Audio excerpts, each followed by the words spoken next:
Screen दिसते ना सगळ्यांनी एकदा विजिबल, एकदा कन्फर्मेशन द्या.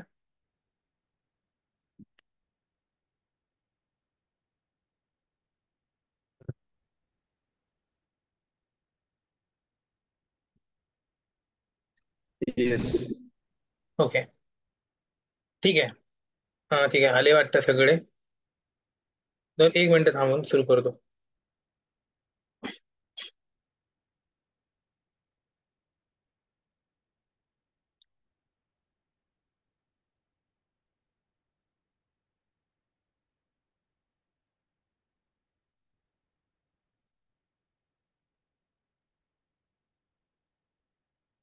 हम्म. तर आता आपण काय बघत होतो बघा. मी लेबल टाकलं, कुठलं लेबल, तर त्याचं टेक्स्ट कुठलं आहे, तर हे युजर एम एल असं लेबल. त्यामुळे बघा, ह्या लेबलला दुसरं आयडेंटिफाय करायला दुसरं काहीच नाहीये. फक्त एकच टेक्स्ट आहे. या टेक्स्टवर तुम्हाला खेळायचंय. दुसरा आयडी नाहीये, काही नाहीये, काही नाहीये, फक्त एक टेक्स्ट आहे. तर त्याच्यामुळे तुम्ही इथं ते टाका. झालं, युनिकली आयडेंटिफाय झालं, 1 of 1. ठीक आहे. तर असं टेक्स्ट वरनं आपण वन ऑफ वन करू शकतो. पण आता कसं आहे, उद्या याचं नाव आहे ना, ते कोणीतरी बदललं आणि समजा केलं की युजर ईमेलच्या ऐवजी कोणीतरी केलं की कस्टमर ईमेल. ठीक आहे. किंवा user email I D, user email account, काही पण असं नाव बदललं याचं डेव्हलपरनी त्याचं. तर मग काय होईल, उद्या हा एक्सपाथ फेल होईल. समजतं सगळ्यांना? मी पहिलं तर तुम्हाला आता सिंपल पद्धतीने सांगितलं कसं करायचं. आतापर्यंत आपण काय बघतोय, एक्सपाथचे कसं काढायचं. दोन टेक्निक बघितलं, एक म्हणजे नॉर्मल ॲट्रिब्यूट व्हॅल्यू कॉम्बिनेशन, दुसरं म्हणजे टेक्स्ट वापरून. ठीक आहे, हे दोन आपण समजून घेतलं. आता मी एक नवीन नीड निर्माण करतोय, काहीतरी आपल्याला नवीन इंट्रोड्यूस करायचं आहे, बरोबर. त्याच्यासाठीची नीड काय आहे, ती पहिली मी आता तुम्हाला निर्माण करतोय. तर ती नीड काय आहे, तर इथे आता मी सांगतोय की तुमचं नाव उद्या बदललं. आणि असं बऱ्याचदा असतात की काही पार्ट असतो तो स्टॅटिक असतो आणि काही पार्ट असतो तो डायनेमिक असतो. ठीक आहे. जसं की समजा तुम्हाला असं एखादं युजरनेम असेल, तिथे वरती लिहितोय मी की ज्याच्यामध्ये ना काही पार्ट डायनेमिक येत असेल, की समजा असं असेल की युजर 1245, आणि हे 1245 तो डायनॅमिकली करत असेल. पुढल्या वेळेला जेव्हा नवीन त्याचा की होईल तेव्हा 1248 येईल. त्याच्या वेळेला पुढल्या वेळेला येईल तेव्हा काहीतरी 2376 येईल. म्हणजे तुमचं जे टेक्स्ट असेल त्याचा एक पार्ट आहे ना, तो स्टॅटिक आहे आणि एक पार्ट आहे तो डायनॅमिक आहे. एक अशी पण दुसरी गरज मी तुम्हाला सांगितली. पहिली गरज काय, तर नाव बदललं त्याने काहीतरी व पुढे मागे काहीतरी ऍड केलं. दुसरं म्हणजे अशा केसेस की जिथे अर्धा पार्ट काहीतरी एक स्टॅटिक आहे पण पुढला पार्ट डायनॅमिक राहतोय. म्हणजे असे आयडी जनरेट होत आहेत प्रत्येक वेळेला. असं टेक्स्ट जनरेट होत आहे की ज्याला एक पार्ट तर स्टॅटिक आहे पण पुढला पार्ट बदलतोय. मग हे टेक्स्ट देऊन तुम्ही उपयोग नाही ना. जर मी हे टेक्स्ट टाकलं, टेक्स्ट इज इक्वल टू व्हॅल्यूच्या जागी हे टेक्स्ट टाकलं, तर हे फक्त वन टाइम यूज आहे. पुढल्या वेळेला पुढलं युजर 2376 टेक्स्ट युनिक नसेल. पुढल्या वेळेला ते काहीतरी 3498 असेल. बरोबर आहे. पण याच्यामध्ये मला काय कळतंय की जरी पुढला पार्ट बदलला तरी युजर तर कॉमन आहे.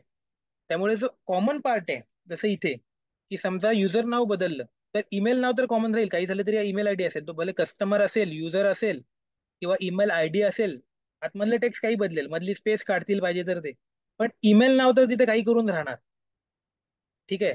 मग अशी जेव्हा वेळ येते तेव्हा आपण काय करतो, असं अख्खच्या अख्खं टेक्स्ट घेणं अवॉइड करतो. आणि असा एक वर्ड शोधतो, असं काहीतरी कॉम्बिनेशन शोधतो की जे युनिक असेल आणि जे कायम राहील नेहमी, जे कन्सिस्टंट राहील. ठीक आहे. आणि अशा वेळेला आपण वापरतो ते म्हणजे कंटेन्स. कंटेन्स नावाचं एक फंक्शन वापरतो. ठीक आहे. तर ते फंक्शन इथे बघा, हे कंटेन्स नावाचं फंक्शन. जसं की आता बघा, हे टेक्स्ट तुला उदाहरण देतो की हे टेक्स्ट जर आपल्याला करायचं आहे की टेक्स्ट काय आहे, तर प्राइस ऑन 16 फेब्रुवारी हे टेक्स्ट आलंय. ठीक आहे. तर हे टेक्स्ट रोज डेली बदलेल. 16 फेब्रुवारीला हे असेल, 17 फेब्रुवारीला काय होईल, प्राइस ऑन 17 फेब्रुवारी होईल. बरोबर. पण त्याच्यामधला प्राइस पार्ट तर कॉमन राहील. तर अशा वेळी आपल्याला जेव्हा कॉमन पार्ट शोधायचा असतो तेव्हा आपण काय करतो, तर आपण कंटेन्स मेथड वापरतो. आणि कंटेन्स मेथड म्हणजे त्या मेथडच्या आतमध्ये आपण काय करतो, तर @टॅग नेम आणि ती व्हॅल्यू टाकतो. आणि जर टेक्स्ट असेल तर तसंच टेक्स्ट आणि कॉमा करून ती व्हॅल्यू टाकतो.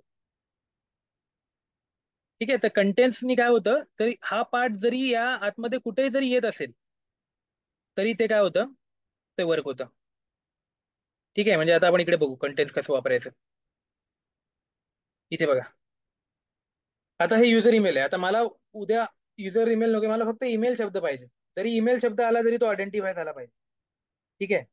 तर आता तर बघा, मी नुसतं टेक्स्ट टाकलं तर ईमेल नावाचं इथे काहीच नाहीये. त्यामुळे मला टेक्स्ट जो एक्सपाथ आहे तो फेल झाला. तो म्हणतो ईमेल टेक्स्ट असणारा एक पण लेबल इथे नाही आहे.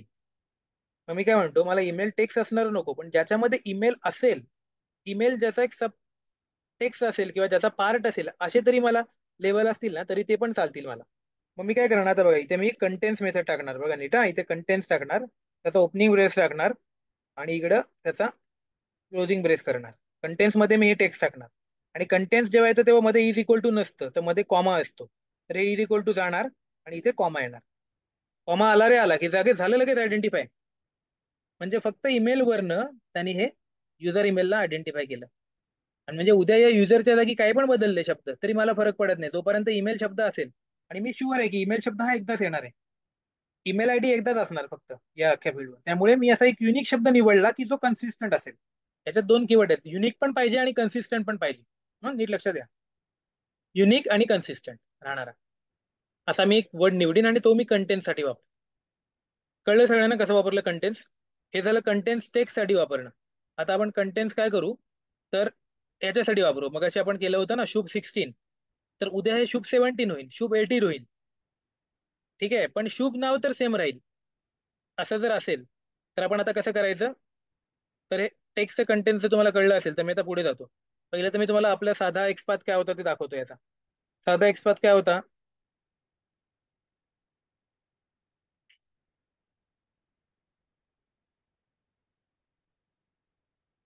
आठवत असेल तुम्हाला, काय होता, double slash I D,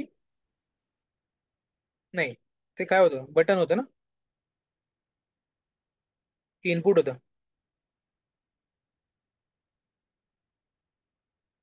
input input. Input होतं, ओके.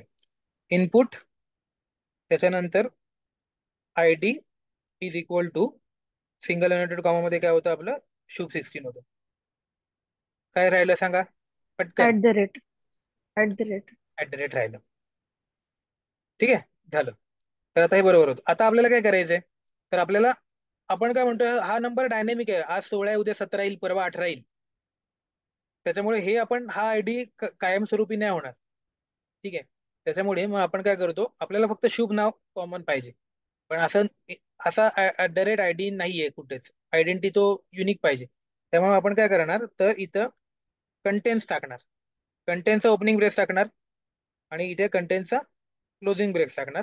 आणि कंटेन्स असल्यामुळे इज इक्वल टू नाही येणार आणि इथे सेमिकॉलन येणार. झालं. म्हणजे थोडक्यात तुम्हाला कळलं की कंटेन्स मेथड तुम्ही टेक्स्टला पण वापरू शकता आणि कुठल्या पण टॅगला म्हणजे ऍट्रिब्यूटला आणि त्याच्या व्हॅल्यूला वापरू शकता. आता मी आयडीनी दाखवले, उद्या हेच तुम्ही क्लाससाठी, टाईपसाठी, टायटलसाठी, कळलं ना, टेक्स्टसाठी, हायपर टेक्स्टसाठी, कशासाठी कशासाठी पण, म्हणजे तुम्हाला, सॉरी, लिंक टेक्स्टसाठी, म्हणजे जे पण जो पण टॅग असेल, टाईप असेल, टायटल, हे टॅग आहेत ना सगळे, कुठल्या पण टॅगला तुम्हाला हे कंटेन्स वापरता येऊ शकतं. कशी वापरायची सगळ्यांना कळली कंटेन्स मेथड, की हा सिंटॅक्स आहे सिंपल, फक्त एक ब्रॅकेट वाढणार आणि इज इक्वल टू मधलं जाणार आणि कॉमा येणार दोन्हीच्या मध्ये. कळलं, सिंपल आहे. आणि हे प्रॅक्टिस करा, प्रॅक्टिस करूनच ही हातात बसते मेथड. हे असे प्रॅक्टिस करा म्हणजे तुम्हाला पटापट पटापट हे लिहून असं दाखवता येईल कुठं पण. आणि शक्यतो कंटेन्सची सवय ठेवा. नॉर्मल टेक्स्ट वापरायचं नाही, कंटेन्सच वापरायचं. कारण नॉर्मल टेक्स्ट खूपदा फेल होतं, कारण एक्झॅक्ट टेक्स्ट कधीच तसं राहत नाही, बदलतं. नेहमी टेक्स्ट बदलत राहतं. ठीक आहे. त्याच्यामुळे कंटेन्सचा वापर म्हणजे एक प्रॉपर चांगला दूरदृष्टी धोरणी असं असलेला डेव्हलपर दर्शवतो. ठीक आहे. आणि तुम्ही नुसतंच फक्त वेळ निभावून नेण्यासाठी करत असाल, मला आत्ता फक्त माझा कोड रन झाला पाहिजे, एवढी जर रिक्वायरमेंट असेल तर वापरा टेक्स्ट. पण ते पुढे जाऊन तुम्हाला परत फेल होणार ते, कारण कधी ना कधी ते टेक्स्ट बदलणार. त्यामुळे कन्सिस्टंट आणि युनिक हे डोक्यात ठेवून फ्युचर पर्स्पेक्टिव्हचा म्हणजे विचार करून तुम्ही तुमचे एक्सपाथ डिझाईन करा, जेणेकरून उद्या कोणी काय बदललं तरी त्याच्यामध्ये तरी तुम्हाला इश्यू येणार नाही. ठीक आहे. तर हे होतं कंटेंट्स. काय डाऊट असेल तर विचारा आत्ताच. त्याचे तुम्हाला मी उदाहरण दाखवलं. ठीक आहे.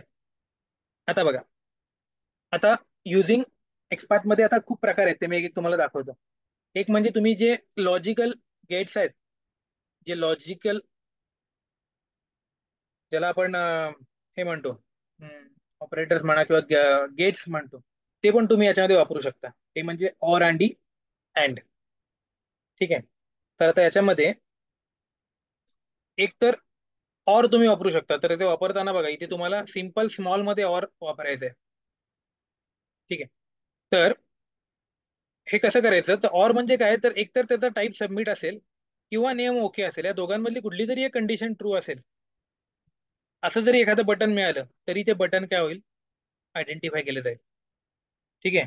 तर आता इथं जर तुम्ही आलात आणि तर मी नॉर्मल जातो, आय डी शुभ आहे.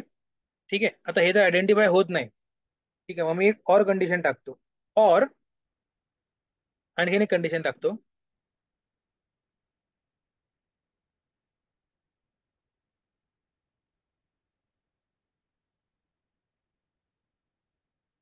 आता बघा, याचा आयडी, एक तर आयडी त्याचा शुभ पाहिजे, किंवा दुसरी कंडिशन मी काय टाकतो, टायटल किंवा टाईप ईमेल आहे, तर दोघांमधलं कुठलं पण मी एक घेतो. ठीक आहे. सध्या मी त्याचं type is equal to email करतो. और @ type is equal to email. ठीक आहे. तर बघा, आता दोन कंडिशन होत्या इथं. एक तर आयडी शुभ पाहिजे किंवा टायटल ईमेल पाहिजे. तर आयडी शुभ तर नाहीये, त्याचा शुभ 16 आहे ना, त्यामुळे ही कंडिशन फेल झाली. पण ही कंडिशन पास झाली, टाईप ईमेल आहे. तरी पण काय झालं, त्यांनी त्याला आयडेंटिफाय केला. ठीक आहे. आता मी बघा, टाईप मी आता काहीतरी ईमेल 1 करतो, फेल झाली. दोन्ही पण कंडिशन फॉल झाल्या. नीट सगळ्यांनी लक्ष द्या, कळते ना. इथे पण मी चुकवलं आणि इथे पण चुकवलं. ईमेल 1 नावाचं काहीच नाही ना कुठं. मग आता मी काय करतो, हे बरोबर देतो, तर शुभ 16 होतं ना, तर याच्यातला हा बरोबर देतो. ठीक आहे. आता पहिली कंडिशन ट्रू आहे, दुसरी फॉल्स आहे, तरी पण तो सिलेक्ट झाला. और कंडिशन प्रूव्ह करतोय आपण, आणि आता दोन्ही पण कंडिशन ट्रू आहे तर तो होणारच. दोन्ही पण कंडिशन जर ट्रू आहेत तर तो होणारच. ठीक आहे. हे झालं ऑरचं. हे कळलं सगळ्यांना. ऑर म्हणजे तुम्ही कंडिशन देताय कुठल्या तरी, आणि कुठली तरी एक कंडिशन तरी ट्रू असेल. म्हणजे तुम्हाला जर डाऊटफुल असेल की उद्या हे माझं बदलेल, तर मग तुम्ही त्याला आणखीन एक देऊन ठेवा, हे किंवा हे कुठलं तरी एक जरी ट्रू झालं तरी त्याला आयडेंटिफाय कर. जेव्हा तुम्हाला एका ऍट्रीब्यूटवर एका भरोसा नसेल, हे ऍट्रीब्यूट पुढे मागे चेंज केलं जाऊ शकेल असं वाटू शकतं, तेव्हा तुम्ही असं वापरू शकता और. ठीक आहे. आता दुसरं बघा, आता हेच जर अँड असतं, तर बघा आता नीट, आता मी ते अँड टाकलं, बरोबर आलं. का? कारण अँड मध्ये या दोन्ही पण कंडिशन ट्रू पाहिजेत. आयडी पण शुभ 16च पाहिजे, बरोबर पाहिजे, आणि टाईप पण ईमेल पाहिजे. यातलं एक जरी तुम्ही चुकीचं केलं, बघा मी एक बदललं फक्त, ईमेल 1, हे ऑरला चालत होतं. बघा नीट, हे ऑरला चालतंय.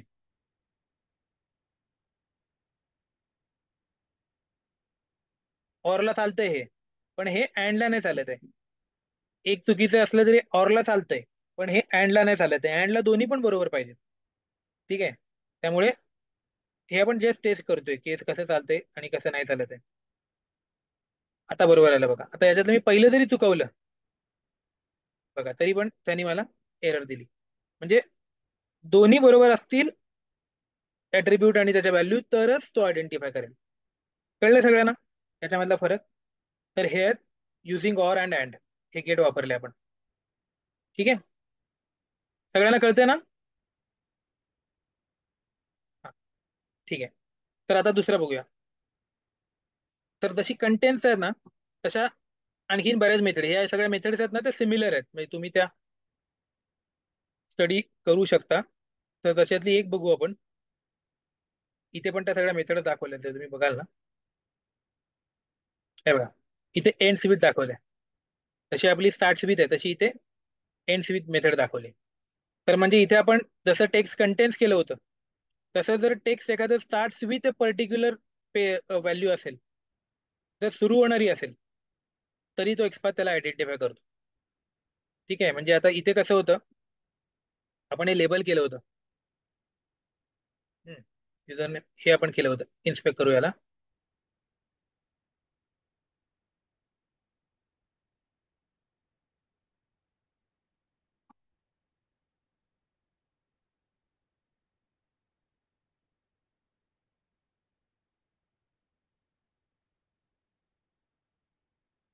हा, याला इन्स्पेक्ट केलं आपण.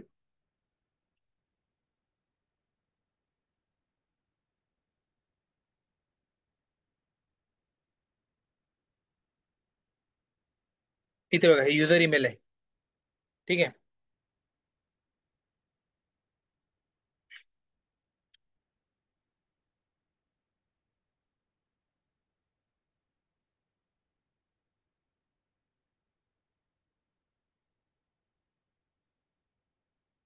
कंट्रोल झेड करतोय, मला वाटतं पटकन मेल असं वाटलं होतं, पण काय झालं नाही. ठीक आहे. हा, हे बघा, हे आलं. हे कंटेंटचे ईमेल आलं, बरोबर. तर इथे जर फक्त आपण स्टार्ट विथ वापरलं, हे बघा मी काय दाखवतो तुम्हाला. हे बघा, हे स्टार्ट विथ आहे, हे दिसतंय. तर हे जे स्टार्ट विथ आहे, हे फक्त आपण इथे वापरलं.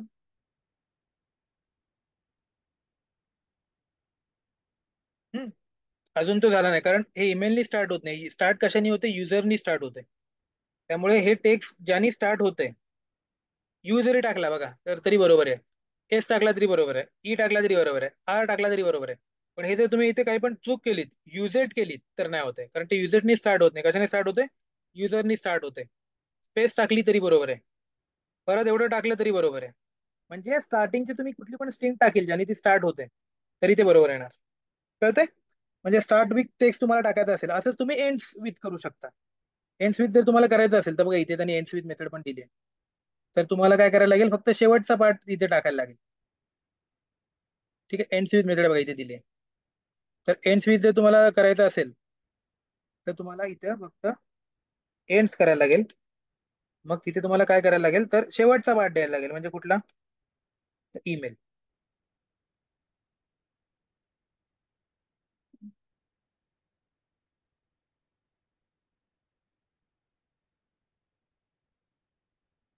स्पेलिंग वगैरे काहीतरी चुकते बहुतेक माझी एंड्स विथची.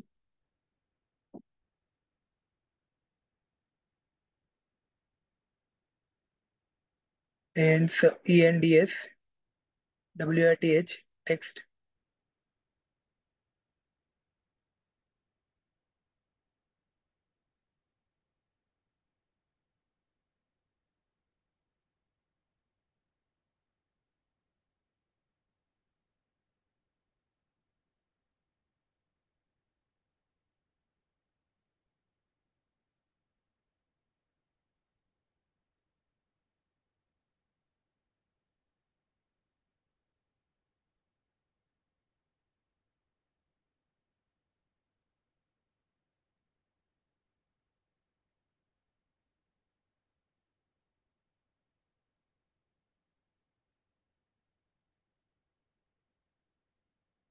त्यांनी ते स्पेसिफिक आतमध्ये वापरलंय, त्याच्यामुळे कधी ते आपल्याला ते चुकीचं येते. हा, त्यांनी ऑलरेडी एक लेबल टाकले एंड स्विचचं इथं.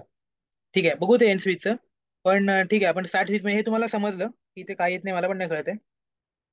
एंड स्विच दाखवते, आणि ईमेल तर आलं पाहिजे ऍक्च्युली. ठीक आहे, जाऊ दे, हे बघू आपण.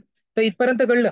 जाऊ दे, एंड स्विच सध्या इग्नोर करा. स्टार्ट स्विच पर्यंत सगळ्यांना कळलं की, हा, जसं कंटेन्स, स्टार्ट विथ, अशा काही मेथड आपण इथे वापरतो.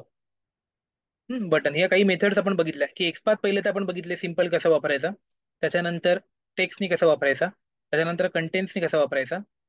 हा, त्याच्यानंतर कंटेक्स्ट नॉर्मल, कंटेन्स टेस्ट, आणि त्याच्यानंतर स्टार्ट विथ. आणि ऑर आणि अँडनी कसं वापरायचा एक्सपाथ, हे आपण बघितलं. आता आपल्याला सुरू करायचं एक्सपाथ ऍक्सेस. ठीक आहे.